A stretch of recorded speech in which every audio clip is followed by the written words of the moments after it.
Bom, boa tarde a todos. Quero agradecer ao Dr. Pedro pelas palavras gentis, ao Dr. Hélio, ao IVPESP pela oportunidade de estar aqui.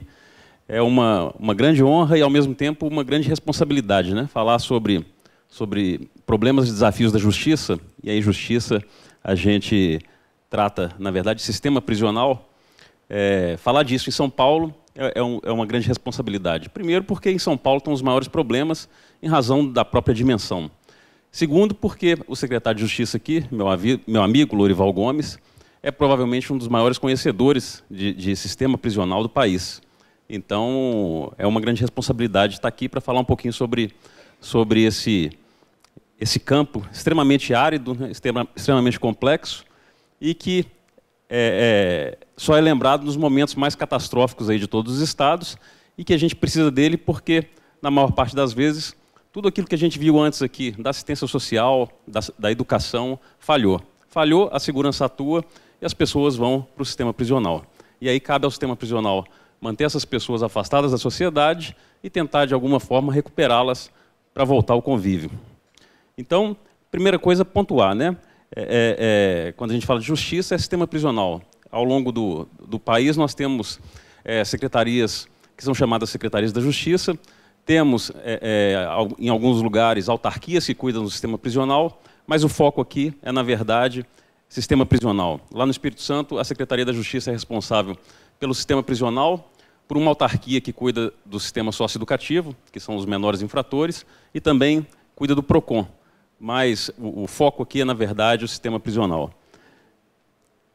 É importante, então, a gente dar um panorama aí do que é a população carcerária no mundo. As fontes, principalmente no Brasil, não estão muito atualizadas. As últimas atualizações do DEPEN são de 2013, dependendo do dado, 2012. Então, a gente vai trabalhar com o que a gente tem, o que é fornecido pelo DEPEN. Os dados do Espírito Santo a gente tem muito atualizados, a gente atualiza dia após dia. Mas, como a gente vai falar numa perspectiva mais ampla, uma perspectiva global, a gente precisa utilizar dados que algumas vezes já estão atrasados. Então, a gente percebe aí que o Brasil é a quarta maior população carcerária do mundo, em termos absolutos. Ele vem atrás aí Estados Unidos em primeiro, China em segundo, Rússia em terceiro, e o Brasil com 550 mil presos, isso em dezembro de 2012. O CNJ, o ano passado, ele apresentou uma pesquisa em que ele apontava já a existência no Brasil de mais de 700 mil presos. Mas para chegar a esse dado, ele contabilizou também presos que estavam no regime aberto. E aí, como os presos que estão no regime aberto, eles não têm necessidade de vagas, né, porque já estão em albergues, a gente não leva muito em consideração esse dado, não. A gente trabalha realmente com a população carcerária que está encarcerada. Aqui é um mapa mundi, só a título realmente para ilustrar. Esse mapa ele ganhou uma ênfase. Aqueles países que têm a maior população carcerária, eles foram um pouco expandidos, como dá para perceber aí o Brasil na América do Sul, os Estados Unidos na América do Norte, China, e a tonalidade ficou um pouco mais escura de acordo com a taxa de encarceramento para cada 100 mil habitantes. Aqui um outro dado que é extremamente interessante, ele tem uma relação muito próxima e muito concreta com os problemas enfrentados aí pelo sistema prisional. A gente vê aí na primeira coluna os países, segundo população prisional, taxa de população prisional para cada 100 mil habitantes, e aí o dado mais importante aqui para a gente nesse momento é a taxa de ocupação. A gente percebe que os Estados Unidos, por exemplo, que tem uma população prisional extremamente alta, de mais de 2 milhões de pessoas, uma taxa de população prisional para cada 100 mil habitantes também extremamente alta. Todavia, ele tem uma taxa de ocupação de 99%, ou seja, ele tem um superávit de vagas, né?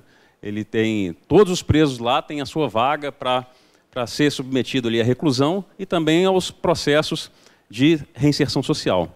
O Brasil, por sua vez, com 550 mil presos, ele tem uma taxa de ocupação de 171,9%. É quase 2 presos por vaga. Isso aí globalmente, a gente vai ver que, dependendo do estado, essa situação se torna bem pior. Aqui é a evolução do crescimento da população carcerária ao longo dos anos, e a gente percebe que, num período de 2003 a 2012, a população carcerária cresceu quase 80%, né, 77,7%. Um crescimento que é muito maior do que o crescimento vegetativo da população. Esse gráfico aqui, não sei se os senhores se recordam, tem uma cena do filme Tropa de Elite 2, em que o professor ele fala que daqui a alguns anos todos os cidadãos brasileiros vão estar encarcerados.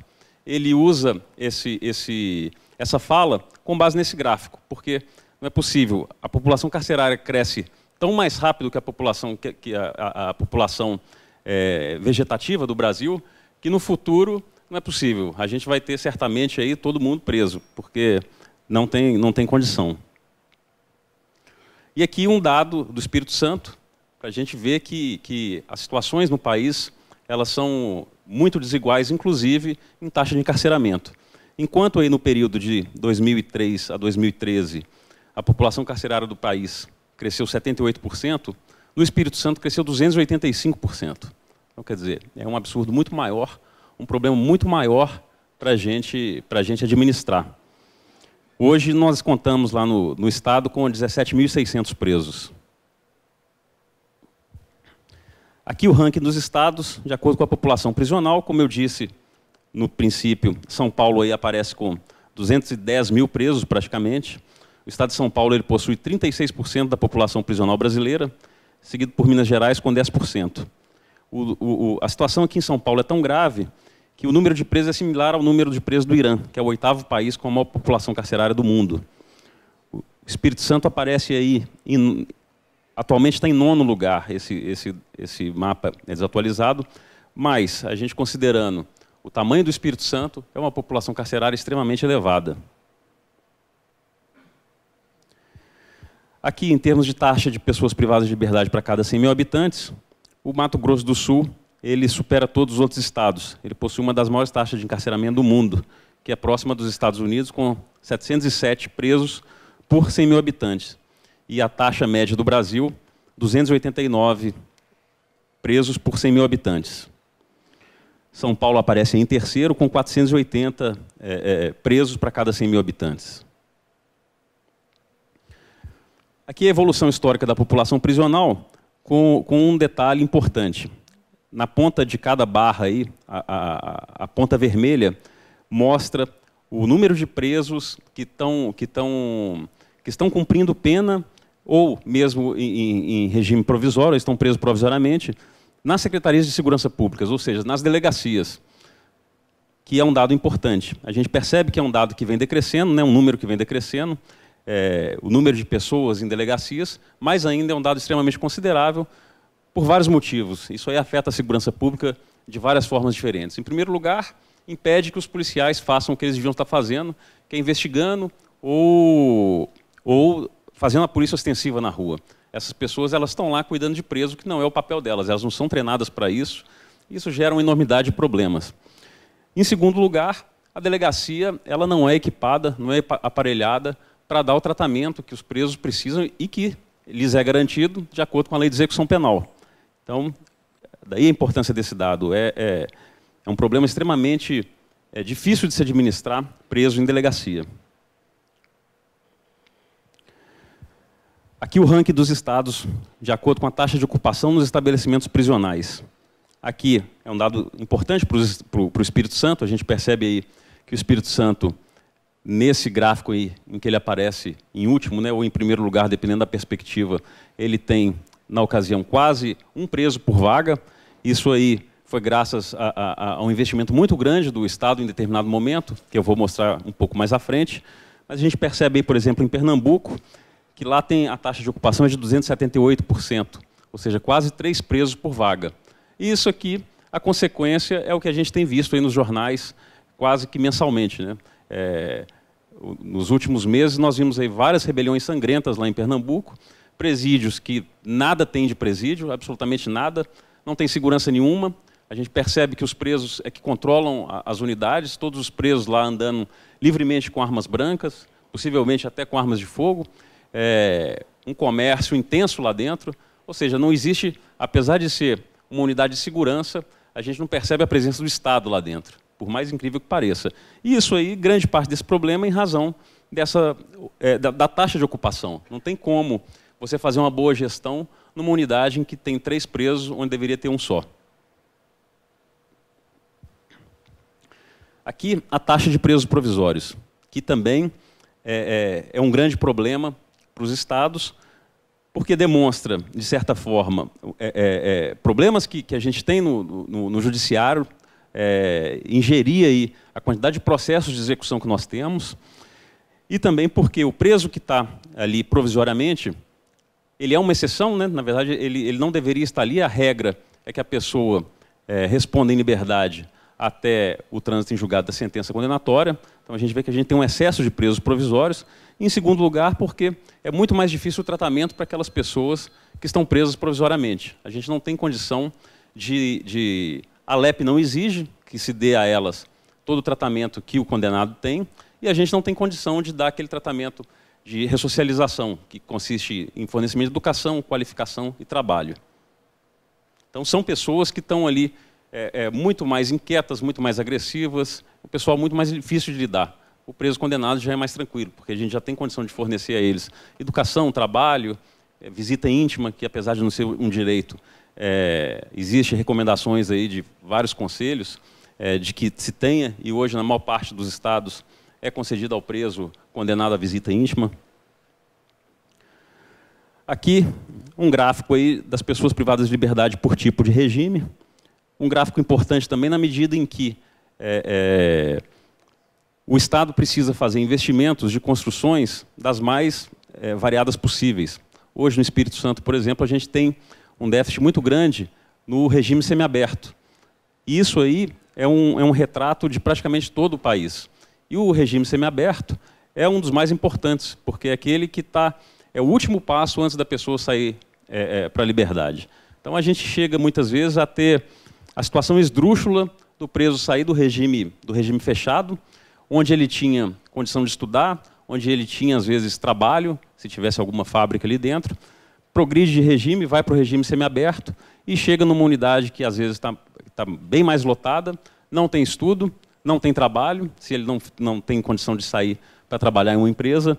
Então, isso aqui também é um problema que os estados têm que superar e que por certo, exige muitos investimentos. Aqui um gráfico da população prisional no que tange aos crimes cometidos. E aí a gente percebe a evolução. Em 2005, 14% da população prisional estava ali recolhida em razão do tráfico. Agora, mais recente, em 2013, esse número aumenta para 26%. 26% dos nossos presos hoje estão presos em razão do tráfico. Isso aí pode ser analisado de diversas formas, né? Pode ser que tenha um incremento do tráfico, sim, talvez uma efetividade maior das forças policiais, mas pode ser também em razão da nossa legislação, que é extremamente dura e que muitas vezes a gente percebe que o pequeno usuário que faz um pequeno tráfico ali para sustentar o seu consumo ou mesmo para pagar dívidas, ele acaba sendo responsabilizado por tráfico e vai cumprir uma pena que é extremamente rigorosa e desproporcional, enquanto o grande traficante acaba respondendo da mesma forma que o pequeno traficante ou que o pequeno usuário. Esse dado aqui, com relação às mulheres, ainda é maior. Lá no Espírito Santo, hoje, mais de 50% da população feminina presa responde por tráfico.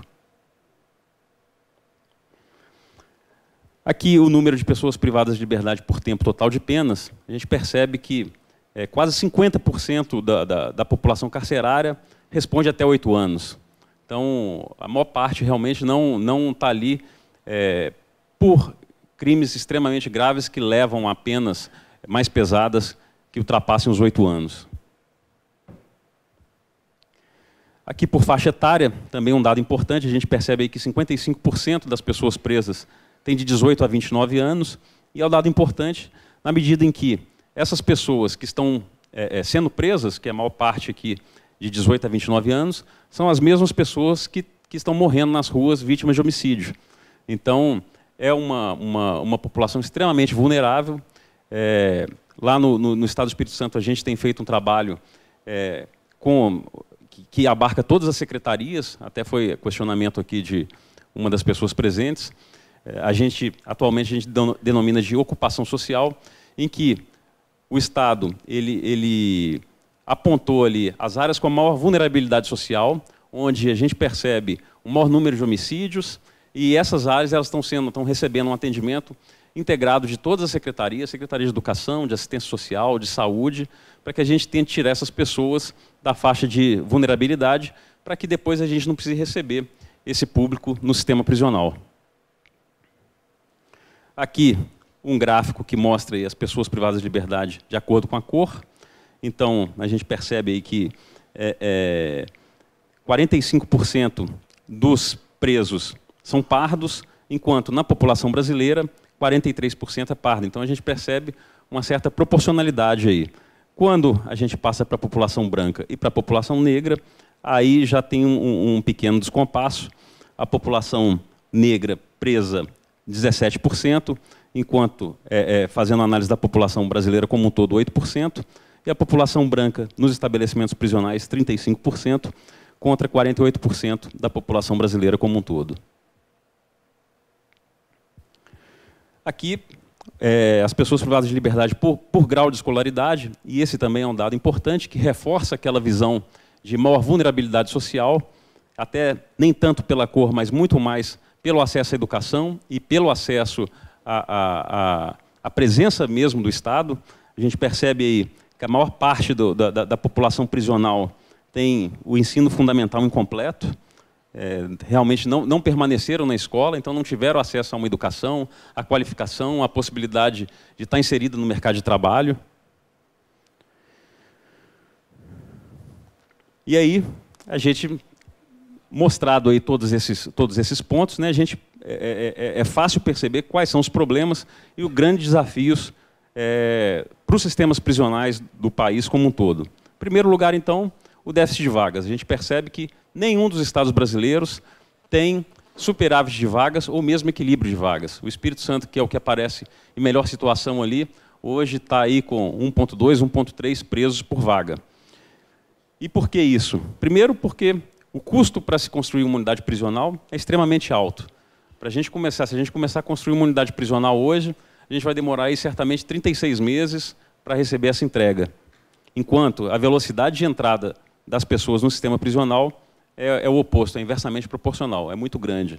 Todos os dias entrando muitas pessoas presas e a velocidade de soltura também é muito baixa. O baixo financiamento federal, a União, infelizmente, ela não repassa para os estados um valor que os estados merecem para tratar desse problema. Além disso, a União só repassa dinheiro para a construção, ela não ajuda em absolutamente nada com o custeio, e o custeio é uma das coisas mais onerosas para o Estado, porque você constrói uma unidade prisional, está ali 600 vagas, gasta ali hoje mais ou menos de 40 a 50 milhões de reais para levantar essa unidade, mas vai ter 600 pessoas presas ali. Você precisa de manter ali no mínimo 200 inspetores penitenciários, pessoal técnico, psicólogo, assistente social, médico, muitas vezes dentista, professores. Então, o custeio disso aí, alimentação, kit higiene, absolutamente tudo para dar condição de sobrevivência para os presos. O custeio disso aí mensal é extremamente oneroso e a União não entra com nenhuma contrapartida no que tange ao custeio. Há uma dependência do judiciário. A única forma da gente equilibrar esse número, equacionar o número de presos por número de vagas, em primeiro lugar, a gente reduzir um pouco as entradas, a gente construir, a gente precisa gerar vagas e a gente precisa aumentar as saídas, o número de saídas de pessoas presas. Então, dois desses pontos aí a gente depende quase que exclusivamente do judiciário, que é diminuir a entrada e aumentar a saída. As secretarias de justiça, elas simplesmente recebem os presos, né? A polícia prende, o delegado faz o flagrante, esse flagrante vai ser analisado por um magistrado, por um juiz de direito, que vai ou manter essa prisão, converter em preventiva, ou vai libertar essa pessoa. Então, a gente acaba ficando extremamente dependente disso aí.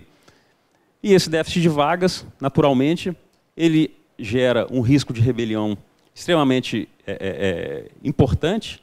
Na medida em que você tem várias pessoas no mesmo ambiente, o risco de rebelião aumenta muito. Um exemplo disso é o Paraná, que alguns anos atrás foi exemplo para todo o país. Existia uma situação lá extremamente confortável, a curva de crescimento demográfico da população prisional aumentou demais, eles não construíram o número de unidades que deviam, e o ano passado, em 2014, o Paraná fechou com 25 rebeliões. A maior parte delas extremamente sangrenta, com morte de presos, com morte de agentes penitenciários. Você tem também, com esse excesso de pessoas presas, a impossibilidade de gerir bons programas de ressocialização.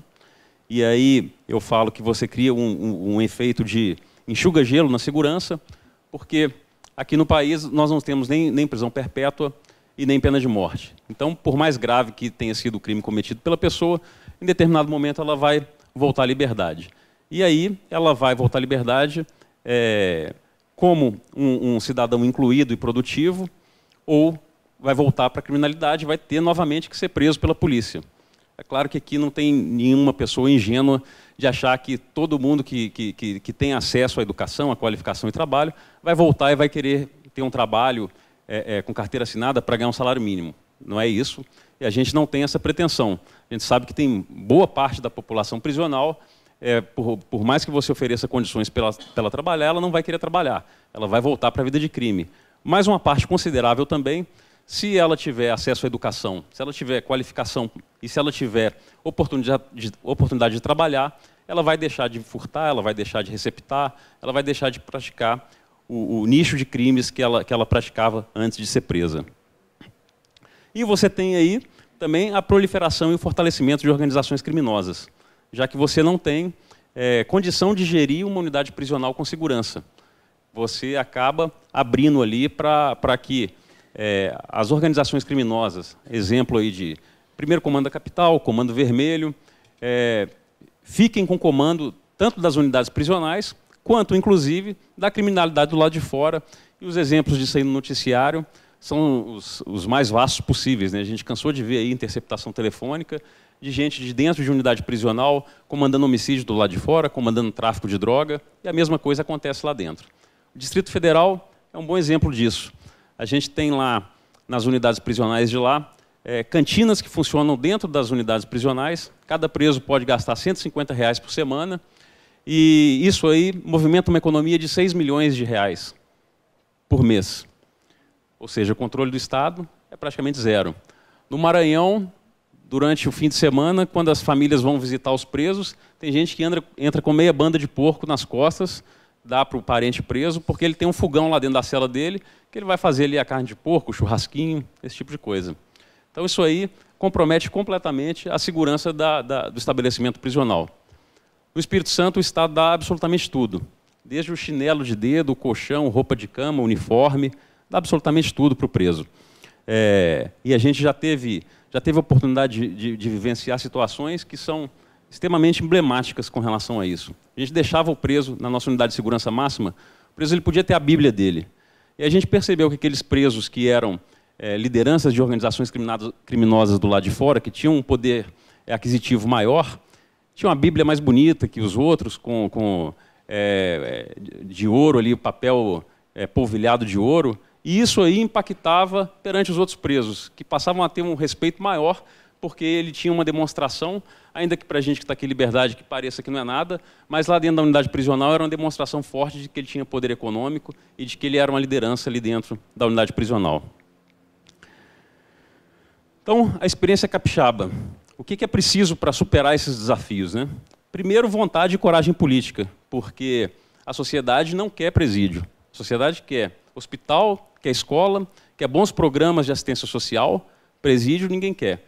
Para a população, a verdade é o seguinte, por mais que pareça rude até, ela quer ver o preso enterrado, de preferência em pé, para não ocupar espaço.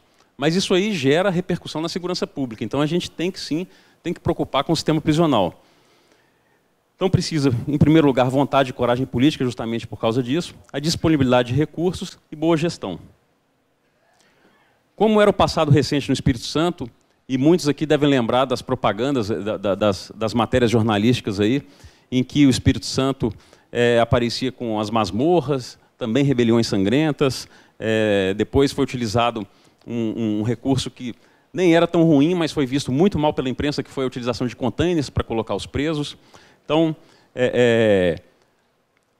A realidade lá era instalações físicas depredadas pelos presos, desenho arquitetônico inadequado, superlotação, presos de regimes diferentes abrigados no mesmo espaço, presos em delegacias, ausência de normas, enfim, uma série de problemas que impossibilitavam a boa gestão prisional. De 2004 a 2011, o governador Paulo Hartung, que atualmente está novamente à frente do governo, optou por abandonar aquele cenário, investiu R$500 milhão aí, construiu 26 unidades prisionais e criou 10.512 vagas. Isso aqui mudou radicalmente a realidade do Espírito Santo. Hoje nós temos lá 36 unidades prisionais, um total aí de quase 4.000 pessoas trabalhando nesse sistema. Aqui são algumas fotografias que eu vou passar bem rápido das unidades mais modernas do Estado.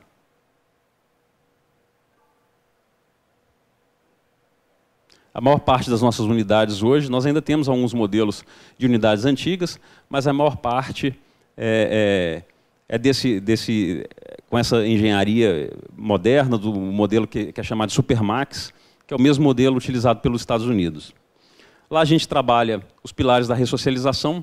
Hoje, com uma taxa de ocupação de 1,2 preso, 1,3 preso por vaga, é possível ainda atentar para a segurança, cuidar da segurança dentro das unidades prisionais e focar na ressocialização. A gente trabalha com 3 pilares, que é a educação em primeiro lugar, a profissionalização e o trabalho. Nós temos, em 2013, nós oferecemos 4.600 vagas em cursos de profissionalização, em 2014 foram 6.800 vagas, e esse ano a gente pretende oferecer 9.000 vagas em cursos de profissionalização. Sempre em parceria com o Pronatec, com o Senai, com a Secretaria de Ciência e Tecnologia do próprio Estado, e aí são os mais variados possíveis, desde mecânica, assistente de logística, auxiliar de pessoal, jardinagem, cursos dos mais variados possíveis para possibilitar que essa pessoa seja inserida depois no mercado de trabalho. A educação do preso aqui. Hoje nós temos escolas dentro de 30 unidades prisionais, uma parceria com a Secretaria de Educação, são 360 professores que ministram aula dentro das nossas unidades. Em 2014 nós fechamos aí com 4.400 presos estudando. Hoje o índice de analfabetismo entre as mulheres presas lá no Espírito Santo é 0. Presos em atividade de ressocialização, nós fechamos aí, esse dado é de 2013, mas nós fechamos 4.400 presos estudando no ano passado, são 2.500 presos trabalhando em empresas que são conveniadas à Secretaria da Justiça. Aqui é só um folder de uma propaganda que a gente tem para as empresas que absorvem mão de obra, tanto de preso quanto de egresso. A empresa ganha o selo social, esse selo ela pode utilizar tanto em campanhas publicitárias quanto para demonstrar aí o seu compromisso e a parte com que contribui com a sociedade. Como, então, superar aí as dificuldades apontadas no atual cenário econômico, que não permite a nenhum Estado construir como fez o Espírito Santo em 2006, 2007, 2008. Hoje, os Estados não têm recurso para isso, ele tem que priorizar, e certamente ele vai priorizar ali o hospital, a escola, como eu disse, não o sistema prisional. Então, a gente tem que buscar alternativas que sejam mais baratas e que dêem um resultado tão eficiente quanto o investimento no sistema prisional propriamente dito. Lá, nós estamos criamos aí a Central de Penas Alternativas para oferecer ao Judiciário uma alternativa à prisão, e aí a gente fornece um corpo multidisciplinar ali para que o juiz tenha segurança ao aplicar a pena alternativa, sabendo que o Poder Executivo vai estar fiscalizando, vai ter um psicólogo, um assistente social, vai ter um agente para cumprir, para fiscalizar o cumprimento dessa pena, o uso de tornozeleiras eletrônicas, que aqui em São Paulo também é utilizado.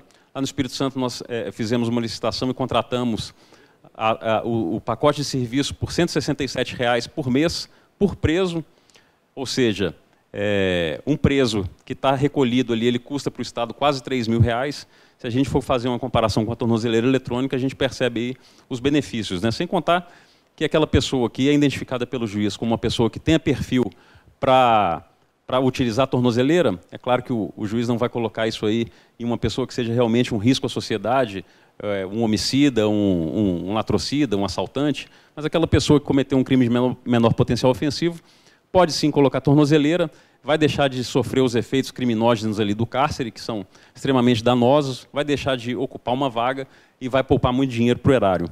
A audiência de custódia, São Paulo foi o primeiro estado a adotar, o Espírito Santo está sendo o segundo estado a adotar. No dia 22 de maio, nós vamos realizar a primeira audiência de custódia com a presença do ministro Lewandowski, que é o presidente do Supremo Tribunal Federal. Essa audiência de custódia consiste, no Espírito Santo vai funcionar da seguinte forma: a polícia prende a pessoa, entrega para o sistema prisional, a Secretaria da Justiça vai apresentar essa pessoa para um juiz em até 24 horas. O juiz ele vai ter um contato visual com essa pessoa, vai poder conversar com a pessoa. Isso aí em São Paulo diminuiu em 42% o número de pessoas que estão entrando no sistema prisional. Então, a gente está trabalhando em uma perspectiva, se a gente conseguir diminuir em 30% o número de entradas no Espírito Santo, com 2 anos a gente consegue equilibrar o sistema prisional sem construir uma unidade sequer. Importantíssimo aí a parceria do Executivo com o Judiciário, com o Ministério Público, e é justamente o que está acontecendo aí na implementação dessas audiências de custódia. A captação de parcerias privadas também para absorver a mão de obra de presos. E, por fim, repensar a legislação brasileira, porque essa curva, em nenhum momento a gente percebe uma tendência de queda, muito pelo contrário, só de aumento. E mais presos, não significa necessariamente mais segurança, a gente percebe isso aí. Não é isso aí que vai diminuir índice de homicídio, muito pelo contrário, é sim uma prisão qualificada. Se a polícia atua prendendo de forma qualificada, isso vai dar um resultado muito mais impactante e de forma positiva na segurança pública do que o excesso das prisões. E vai viabilizar um tratamento melhor para aquelas pessoas que precisam ficar presas, que também vai impactar a médio e longo prazo na segurança pública, já que essas pessoas não vão voltar a delinquir depois que saem em liberdade. E o exemplo dos Estados Unidos, que sempre adotou essa política encarceradora, assumidamente. Os Estados Unidos é, no mundo, o país o maior defensor do cárcere, é o maior PIB do mundo, e, recentemente, coisa de um mês atrás, o presidente Obama, em reunião com o Ministério Público, orientou a repensar essa política, porque percebeu que o Estado não aguenta, ele não suporta o ônus de manter tanta gente presa. Bom, é isso, agradeço a oportunidade de estar aqui mais uma vez, a UVPESP, espero ter contribuído aí com o evento.